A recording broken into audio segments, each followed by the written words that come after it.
Shalom kakak-kakak, jumpa lagi di channel saya, yaitu channel Klinik Sekolah Minggu. Channel yang membahas khusus, mengupas, mendalami, membongkar bagaimana agar sekolah minggu itu menjadi begitu menarik. Nah, khusus pada kesempatan ini kita akan membahas bagaimana sekolah minggu itu tidak membosankan bagi anak-anak. Oke, sebelum kita lanjutkan pelajaran kita, silakan ayo kakak-kakak subscribe dulu ya, lalu bunyikan loncengnya, tekan tombol like-nya, kalau perlu share ke teman-teman yang lain.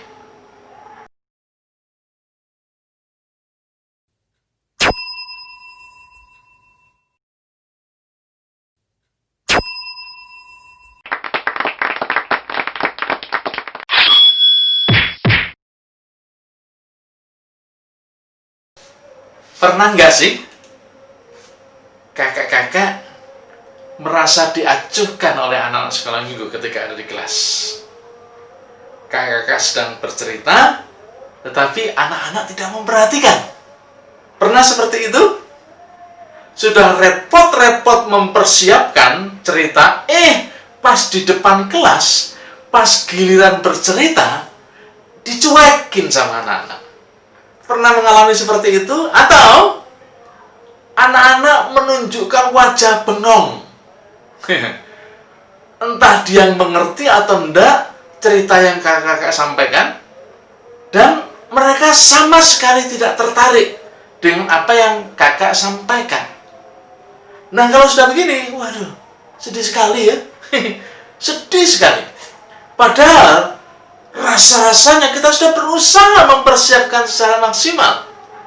Nah, setelah belajar ini, yakinlah anak-anak pasti tidak akan pernah bosan dengan apa yang kakak-kakak ceritakan. Anak-anak tidak akan pernah bosan mendengarkan cerita dari kakak-kakak.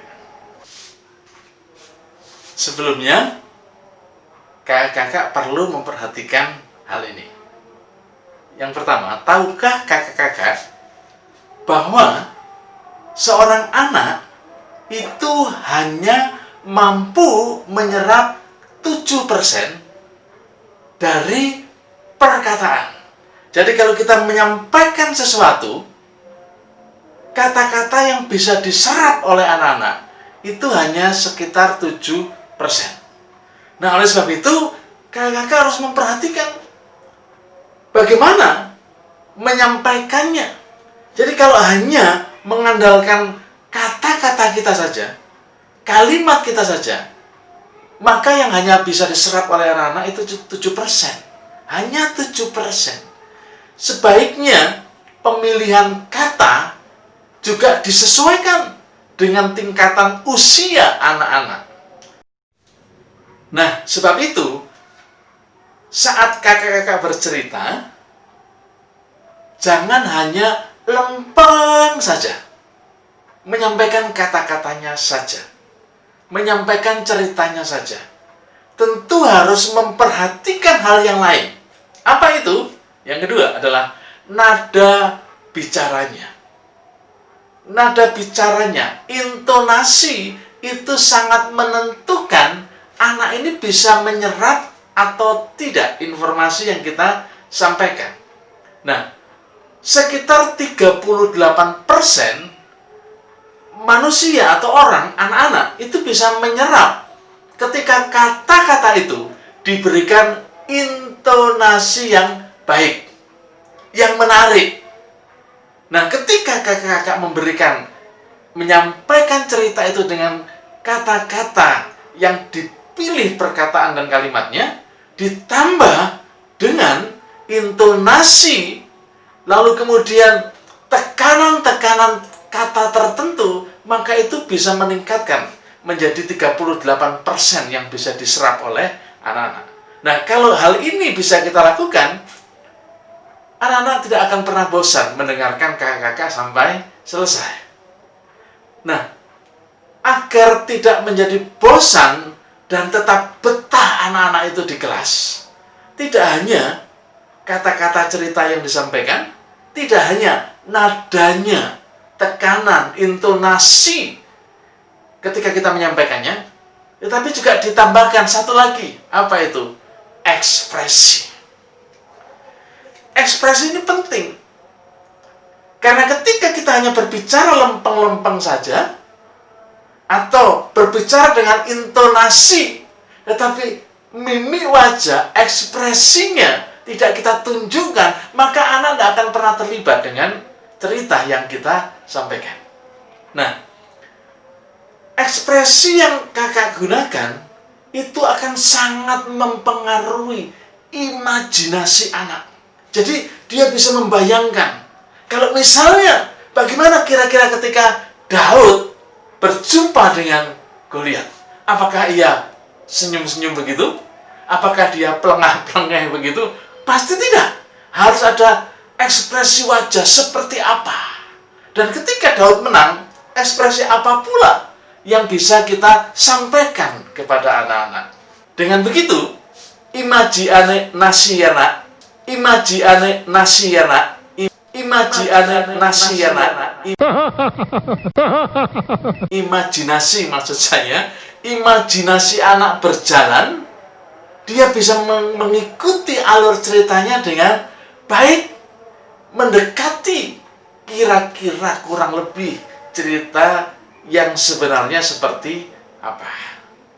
Nah, jika kata-kata atau cerita yang kita sampaikan dengan suara dan intonasi yang baik, yang benar, yang menarik, lalu ditambah dengan ekspresi wajah, akan menggambarkan cerita yang sebenarnya itu seperti apa.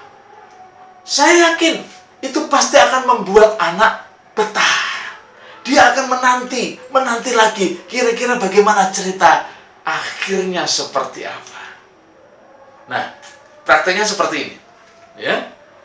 Yang pertama, ketika kakak-kakak mau mengajar, berdirilah pada tempat yang bisa disaksikan, bisa dilihat oleh semua anak. Jangan sampai ada anak yang terhalang pandangannya. Kalau dia terhalang, dia akan memperhatikan yang menghalangi dia. Maka usahakan kakak-kakak berdiri, semua anak-anak bisa melihat kakak-kakak berada. Karena itu akan sangat mempengaruhi. Ketika kita mengekspresikan cerita itu, karena anak ini tidak bisa melihat kita, maka anak-anak juga tidak akan pernah bisa masuk ke dalam cerita itu. Lalu berikutnya, ketika kita tampil pertama kali di depan anak-anak, atau pada saat awal kita tampil di depan anak-anak di kelas, jangan memegang sesuatu yang lain. Kenapa? Karena ketika kita memegang, contoh misalnya, saya memegang ini, perhatian anak, mata anak akan tertuju pada dua hal.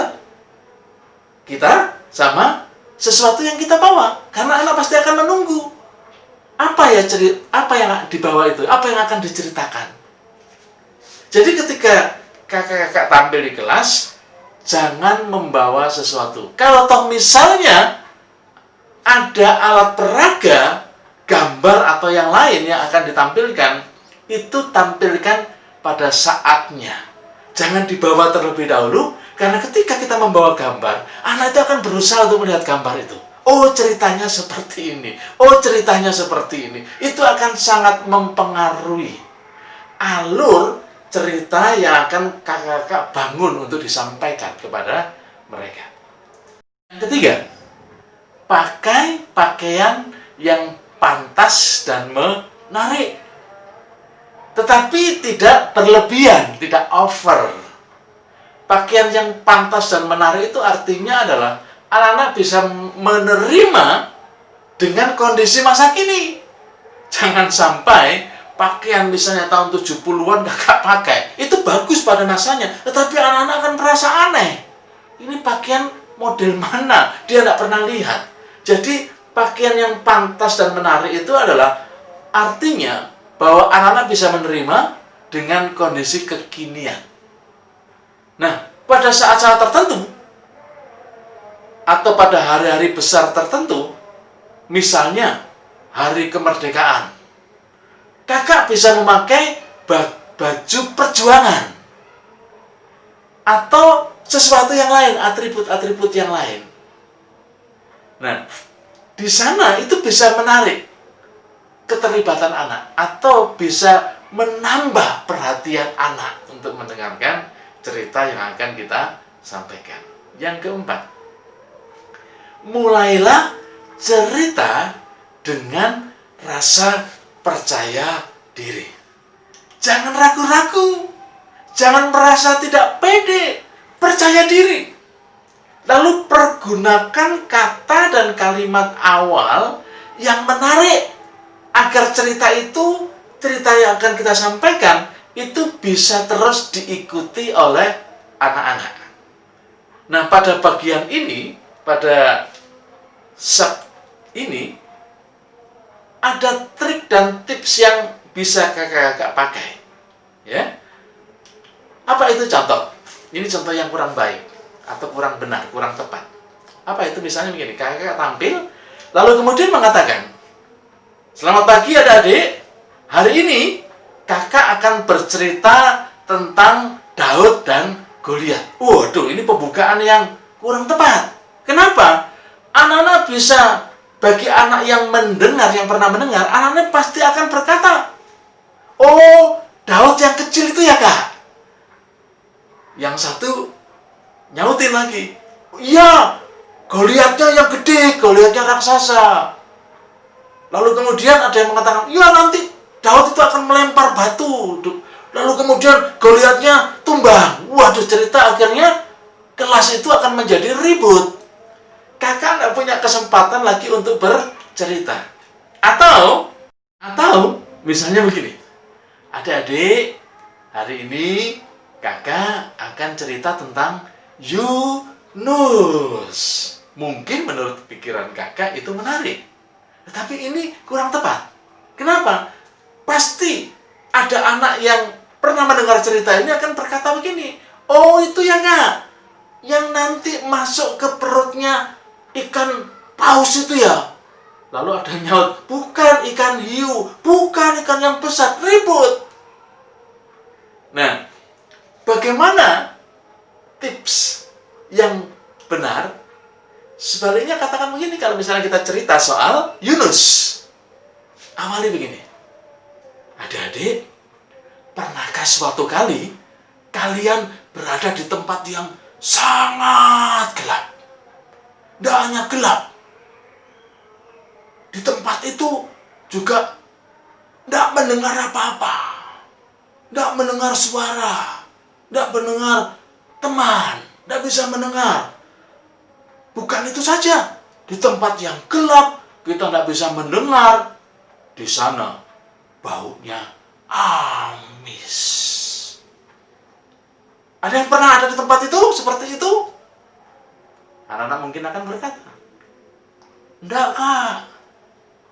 Nah, di situ itu tidak cuma 1 menit ya, tidak cuma 2 menit, tidak cuma 1 jam, 3 hari di tempat yang gelap, yang sepi, yang bau.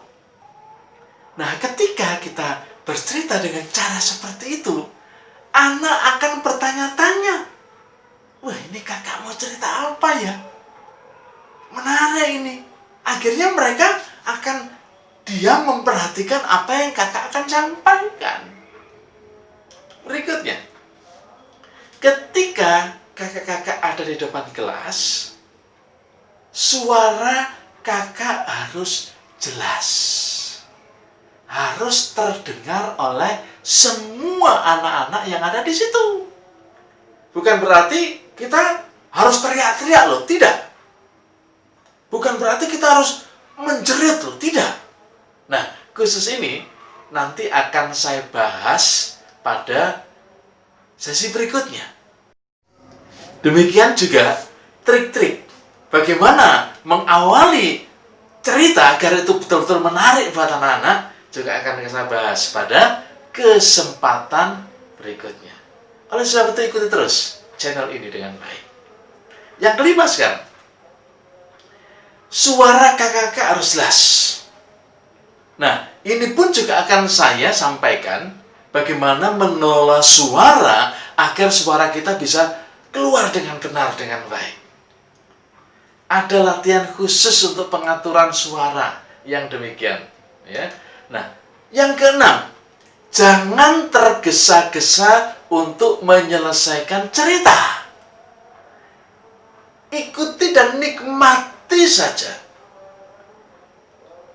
Karena jangan sampai kakak menghentikan ceritanya pada saat itu anak sedang pada puncak-puncaknya, sedang berkonsentrasi dengan baik. Sayang sekali. Karena waktu yang ketika anak itu berkonsentrasi, itu adalah waktu yang sangat mahal. Karena disitulah nanti informasi yang ia terima, itu bisa diterima atau masuk dan mendalam dalam kehidupan anak-anak. Yang ketujuh, lihat dan tataplah masing-masing mata dari anak-anak. Ini penting. Kenapa? Yang pertama, anak akan melihat kewibawaan kakak. Anak akan melihat kepercayaan diri kakak. Sehingga kalau anak percaya, ia akan mengikuti. Lalu yang kedua, ketika kita tatap mata kita lihat satu persatu anak-anak, maka kita bisa melihat anak mana yang serius, yang sungguh-sungguh, dan anak mana yang mulai menjadi bosan. Nah, oleh sebab itu kita harus atasi itu, sehingga kelas tidak membosankan bagi anak-anak. Nah, jika ada anak yang mengganggu di kelas itu, yang membuat konsentrasi temannya yang lain kacau, jangan langsung menghentikan, lalu kemudian memarahi atau mengarahkan anak itu atau menasihati, jangan. Materi yang kakak sampaikan itu bisa masuk ke sana. Jadi ceritanya coba dibelokkan untuk sesuatu kasus anak ini sedang mengacau. Sehingga anak yang mengikuti, yang sudah memperhatikan itu tidak terganggu. Jalan ceritanya seperti apa. Kalau kita putus lalu kemudian kita marahi anak itu atau kita nasihati anak yang bikin keributan tadi, maka yang serius mendengarkan tadi, yang konsentrasinya sudah dibangun dengan begitu rupa, akan terganggu. Karena ketika kita memutus cerita itu, akan mengganggu jalan imajinasi, jalan pikiran anak yang sudah mengikuti sejak awal. Nah, sampai di sini dulu kakak-kakak. Sesi berikutnya akan lebih mendalam lagi, membahas, mengupas bagaimana agar anak tidak bosan dengan tips dan trik bercerita di hadapan kelas, di depan kelas, di depan anak-anak sekolah minggu. Dan bagaimana menarik perhatian anak sehingga muncul perasaan anak atas cerita yang kita sampaikan. Baik, cukup di sini dulu. Jangan lupa subscribe, bunyikan lonceng, lalu tekan tombol like, serta share ke teman yang lain. Sampai jumpa pada pelajaran berikutnya. Tuhan Yesus memberkati.